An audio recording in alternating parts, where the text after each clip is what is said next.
अमावस्या के दिन प्रदोष काल में, प्रदोष के समय पर, प्रदोष काल में शाम के समय पर जाकर किसी भी नदी, तालाब, बावड़ी, कुआं, कहीं ना कहीं जो आपके पास में हो, वहां पर एक घी का दिया, बत्ती का मुंह दक्षिण की ओर कर कर अवश्य जला कर जाना। सारे पितृदोष समाप्त हो जाएगा, सारा पितृदोष समाप्त। अमावस्या के दिन किसी भी जलाशय के पास में, नदी, तालाब, बावड़ी, कुआं, जो आपके शहर में, आपके गांव में, आपके नगर में हो, वहां जाकर लगा दे। अगर नदी, तालाब, बावड़ी, कुआं नहीं है तो पीपल का वृक्ष हो या बेलपत्री का वृक्ष हो या बट का वृक्ष हो, उसके नीचे लगा दो प्रदोष काल में। पर अमावस्या के दिन लगाएं जरूर। क्यों?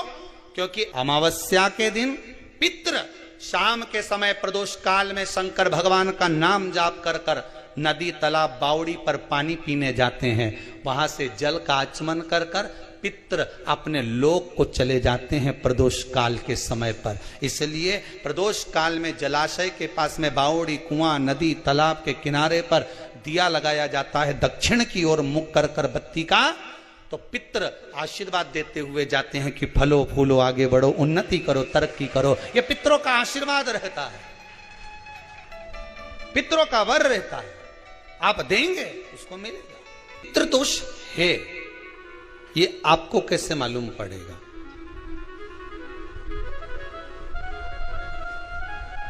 पितृ भूखे हैं, इसका तो वर्णन हमने पहले कर दिया कि रात्रि को जब आप सोने के बाद में 1-1.5 घंटे बाद अगर आपकी नींद खुल जाए, 1 घंटा 1.5 घंटा आप सो लिए, उसके बाद जो नींद खुली तो 1-1.5 घंटे तक अगर आपको नींद नहीं आ रही है, रात्रि को सोने के बाद में 1 घंटे बाद जब उठे तो आपको प्यास लग गई, भूख लगने लगी, प्यास लगने लगी कि मेरे को पानी पीना पड़ेगा, घबराहट हो रही, पानी पीना पड़ेगा।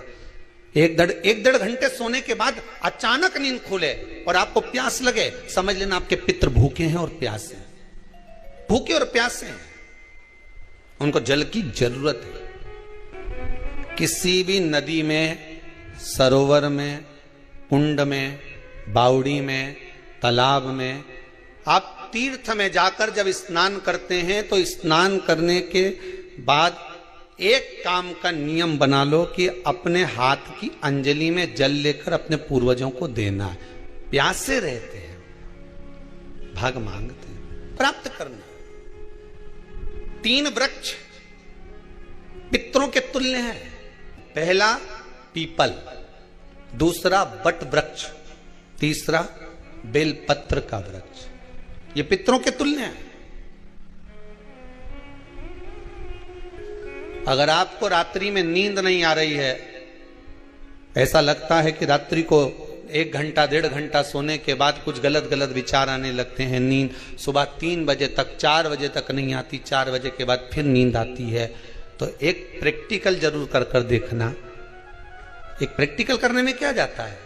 प्रयास करने में क्या कुछ जाता है क्या?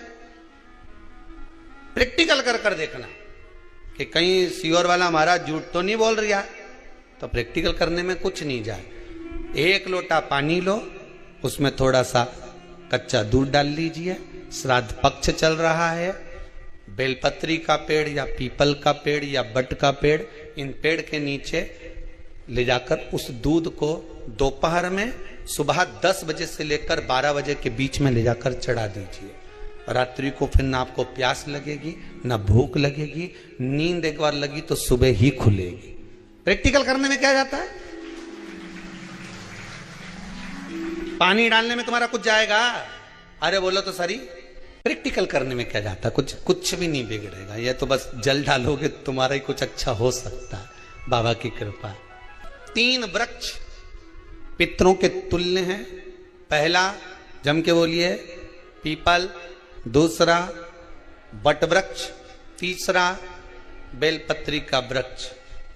3 पीपल के वृक्ष में 52,000 ब्राह्मण एक साथ निवास करते हैं, इसलिए पितृतुल्य है। बट वृक्ष ब्रह्मा जी के मस्तक से बना, इसलिए पितृतुल्य है। और बेलपत्री का वृक्ष माता पार्वती जी के अश्रु से बना।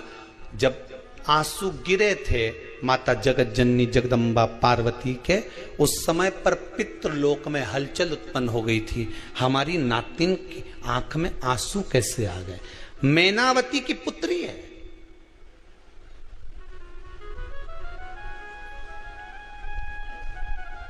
पितरों की नातिन, इसकी अश्रु कैसे गिर गए? पार्वती जी ने कहा ये आंसू नहीं, मेरा पुण्य भाग प्रकट करती हूं बेलपत्री के रूप में। तो पितरों ने वर दिया था कि ये बेलपत्री का वृक्ष हमारा आशीर्वाद है, इसके नीचे अगर कोई दीप लगाता है, शिव को स्पर्श कर चढ़ाता है, उसके पितरों की शांति होगी, हम स्वयं उसको आशीर्वाद देने के लिए पधारेंगे। बेलपत्र का वृक्ष पितृतुल्य। तो रात्रि को अगर भूख लग रही है, प्यास लग रही है, तो पितृदोष। दूसरा पितृदोष का लक्षण बताया, घर में कोई शुभ कार्य ना हो, वंश की वृद्धि ना हो, 1 रुपये कमाओ, 1.25 रुपये खर्च हो रहे हैं, पैसा 10 जगह से कमाई आ रही है पर घर में टिक नहीं पा रही है, आया गया, पितृदोष। जरा सी कटोरी पड़ी है, उसके पीछे विवाद चालू हो जाए, पानी ढुल गया उसके पीछे विवाद हो जाए, या छोटी छोटी बात में घर में क्लेश मचा हुआ है, पितृदोष है। समझ लो हमारे पूर्वज हमसे खुश नहीं, प्रसन्न नहीं। अमावस्या के दिन सारे पितृदोष समाप्त हो जाएगा, सारा पितृदोष समाप्त। जिनके यहाँ पितृदोष होता है, काल सर्प दोष होता है, वास्तु दोष होता है, उनको ज्यादा कुछ नहीं करना होना। महाराज एक बेल का फल लीजिए। क्या लेना है? बेल का फल, बेलपत्री का जो फल होता है उसको ले लो, उसके अंदर का जो गुर्दा होता है, अंदर का जो भाग होता है, उसको निकाल लीजिए और उस बेल के फल में आटा सेक कर उसमें शक्कर मिलाकर उसको उसके अंदर भर लीजिए। अमावस्या के दिन सुबह 10 बजे से पहले उस बेल फल में, जिसमें तुमने पंजेरी भरी है, आटा सेक कर भरा है शक्कर के साथ में, उसको अपने घर में घुमाने के बाद में जिसको काल सर्प दोष बताया है, पितृदोष बताया है या वास्तु दोष का स्मरण बताया है, घर में सब दूर घुमाकर अपने परिवार का हाथ का स्पर्श कराकर पीपल के पेड़ के नीचे तक खड्डा खोदकर उस बेलपत्र के उस फल को दाब दीजिए, उस फल को उसमें दबा दीजिए। महाराज केवल एक अमावस्या करना रहता है, पितरों के दोष से मुक्ति मिलती है और हमारे घर के कार्य सफल होना प्रारंभ हो जाते हैं। कार्य की सफलता होती है, कार्य में सफलता प्राप्त होने लगती है। हम तो कई बार कहते हैं महाराज जी, अगर ऐसा लगे किसी औषधि को आप ले रहे हैं, मालूम पड़े कि औषधि आपको लग नहीं रही है, शिव महापुराण की कथा करिए, मान लो औषधि आपको नहीं लग रही, आपने औषधि बहुत दिनों से ले रहे हो, कोई दवाई, मान लो आप किसी भी दवाई को ग्रहण कर रहे हैं और वो औषधि लगी नहीं रही है, वो शरीर को लगी नहीं पा रही और आप ठीक ही नहीं हो पा रहे, 15 दिन हो गए, 8 दिन हो गए, बताओ, उतना की उतना ही कैटरीना है, उतना ही उतना अपना भरा हुआ, वही की वही लीवर, वही की वही किडनी, वही की वही स्मरण, सभी कुछ वही वही है, उतने की उतना ही। बीपी भी ऊंचा नीचा चल रहा है पर लेवल में नहीं आ रहा, शुगर भी लेवल में नहीं आ रही, तो प्रयास करा करो महाराज, बेलपत्री के फल का जो गुर्दा है, अंदर का जो भाग है फल का, उसको पानी में गला लीजिए और प्रदोष कम से कम प्रदोष नहीं हो और बीमारी जरा दवाई लगी नहीं रही हो तो बिना प्रदोष के भी कर सकते हो, उसको पानी में गलाइए। आधा घंटा पानी में, जैसे आपको सुबह मंदिर जाना है 10 बजे, तो सुबह स्नान कर कर कम से कम 6:30-7 बजे उसको पानी में गला दीजिए और उस बेले के फल का गुर्दा सा गला हुआ पानी शिव जी को ले जाकर समर्पित कर दीजिए। महाराज उस पानी में से थोड़ा सा 1 चम्मच पानी शिव जी पे चढ़ा हुआ लेकर आ जाइए। उस पानी को जो बीमार व्यक्ति है उसको औषधि देने से पहले मात्र आधी चम्मच से भी आधा चम्मच उसको दे दीजिए। भगवान शंकर का श्री शिवाय नमस्तुभ्यम का जाप कर कर उस पानी को देने के बाद अगर आप औषधि देंगे तो ये पक्का है कि औषधि अपना कार्य करना प्रारंभ कर देगी और वो स्वस्थ होना प्रारंभ हो जाएगी, वो स्वस्थ हो।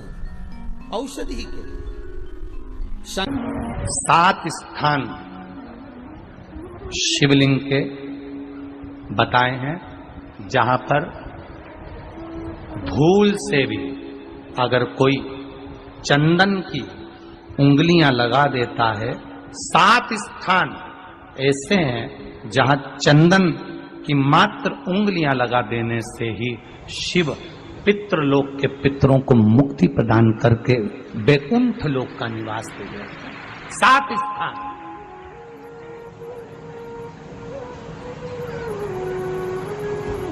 और वो 7 स्थान जो चंदन के बताए गए, पहला भगवान देवाधिदेव महादेव के शिवलिंग पर चंदन का लेपन।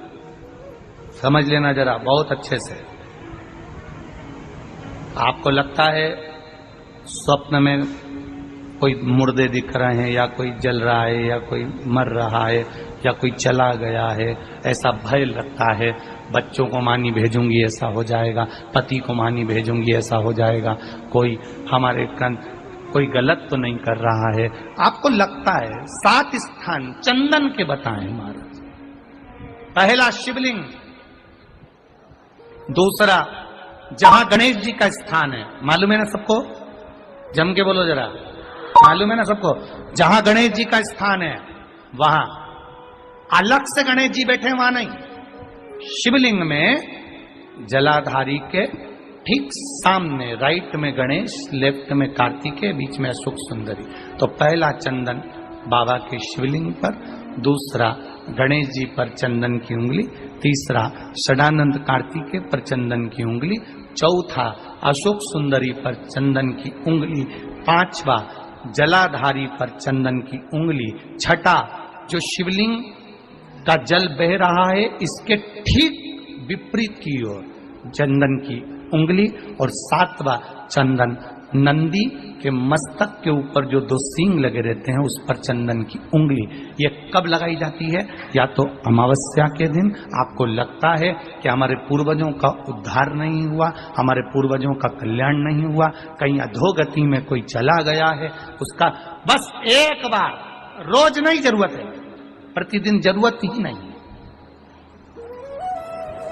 महीने में एक बार अगर अमावस्या के दिन भी आपने चंदन के थोड़ा सा चंदन अगर मेरे देवाधिदेव महादेव को 7 स्थान पर समर्पित किया है। अशोक यहाँ पर वर्णन कर रही है, मैना, धन्य और कला की कथा कर रही है। तीनों ने सनकादि ऋषियों से मांगा। चंदन भगवान को अति प्रिय होता है, और चंदन ही एक ऐसा होता है जो पितरों को भी प्रिय होता है, जिसका स्पर्श मात्र लगने से पूर्वजों का कल्याण हो जाता है, वो चंदन का। अमावस्या के दिन जो नदी, तालाब, बावड़ी, कुआं, किसी भी एक जगह पर अपने पूर्वजों का नाम लेकर शाम के समय पर दिया लगाएगा, ये मेरा विश्वास रहता है, उसके लिए कुबेर भंडारी भंडार जरूर बनेगा, पितृ भंडार अमावस्या।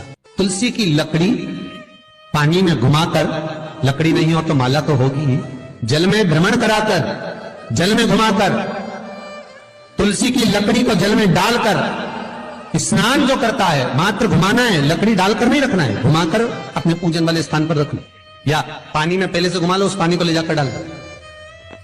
अमावस्या स्नान जो जीव करता है, शिव महापुराण की कथा कहती है, जितनी वर्ष में सोमती पड़ती है, सोमती अमावस्याएं पड़ती हैं, शनिचरी अमावस्याएं पड़ती हैं, सारी अमावस्या का पुण्य उस जीव के खाते में चला जाता है। तो अच्छे से ध्यान रखिएगा, आप ब्राह्मण को भोजन कराएं ना कराएं, आपने धूप छोड़ी ना छोड़ी वो पता नहीं, गाय को रोटी दी ना दी, स्वान को भोजन दिया ना दिया, कौवे को भोजन दिया ना दिया, चलेगा। पर अमावस्या के दिन, उस दिन प्रदोष काल में, प्रदोष के समय पर, शाम के समय पर जाकर किसी भी नदी, तालाब, बावड़ी, कुआं, कहीं ना कहीं जो आपके पास में हो, वहां पर एक घी का दिया, बत्ती का मुंह दक्षिण की ओर कर अवश्य जलाकर आ जाना, सारे पितृ दोष समाप्त हो जाएगा। से निवेदन है, माताओं से निवेदन है, मान लो आपको कोई ब्राह्मण देवता ने कहा कि आपके यहाँ पितृ दोष है, तो आपको घबराना नहीं है कि महाराज जी मुझे क्या करना पड़ेगा, पितृ दोष है। एक चावल का दाना घर में से लीजिए, हथेली पर रखिए। पानी का जो मटका होता है, हंडा होता है, पानी का जो मटका है, हंडा है, जहां पर रसोई घर में तुम पानी रखते हो, उस हंडे के पास में, मटके के पास में उस चावल के दाने को लेकर जाइए। अपने पितरों का स्मरण कर स्वधा स्वधा स्वधा स्वधा स्वधा 5 बार बोलकर शंकर भगवान की शिवलिंग पर, तुम्हारे घर में शिवलिंग हो तो घर में, और अगर मंदिर में शिवलिंग हो तो मंदिर में, उस चावल के दाने को चढ़ा दीजिए। कैसा भी पितृदोष होगा समाप्त हो।